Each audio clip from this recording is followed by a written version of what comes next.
अस्सलाम वालेकुम। SM news के साथ मैं हूं सैयद मुकद्दर रज़ा। एसएम न्यूज़ स्टूडियो में खुशामदीद। खबरों के सिलसिले को मज़ीद आगे बढ़ाते हुए खबर शामिल करते हैं कराची से।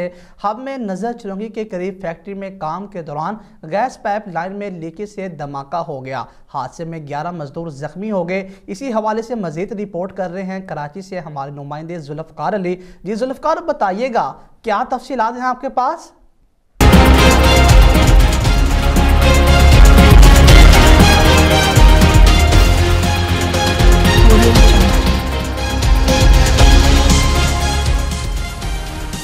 जी बिल्कुल। हब में नज़र चुरंगी के करीब फैक्ट्री में गैस पाइपलाइन की कटाई के दौरान गैस लीकेज से धमाका हुआ है। धमाके के नतीजे में 11 मजदूर जख्मी हुए हैं। वाक़े की इत्तला मिलने पर पुलिस, रेंजर और रेस्क्यू की इमदादी टीमों ने जाए हादसे पर पहुंचकर जख्मियों को तिब्बी इमदाद के लिए सिविल अस्पताल कराची के बंस वार्ड मुंतकिल कर दिया गया है, जहां इन्हें तिब्बी इमदाद दी जा रही है।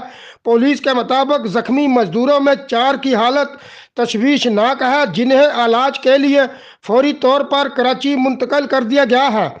गैस लीकेज के बाद धमाके में जख्मी होने वालों के नाम एसएम न्यूज़ ने हासिल कर लिए हैं। जख्मियों की शनाख्त हासिल वल्द मीर बादशाह, तनवीर वल्द मुश्ताक, साजिद अली वल्द हातब अली, नासर वल्द अली खान, मोहसन वल्द हयात, मोहम्मद आजम वल्द यासीन, जुल्फ़कार वल्द बिलाल, सदाकत वल्द उस्मान के नाम से हुई है, जबकि 3 जख्मियों की ताहाल शनाख्त नहीं हो सकी है। जी बहुत शुक्रिया जुल्फ़कार, तफसीलात से आगाह करने के लिए। अब तक के लिए इतना ही। मज़ीद खबरों के लिए देखते रहिए एसएम न्यूज़।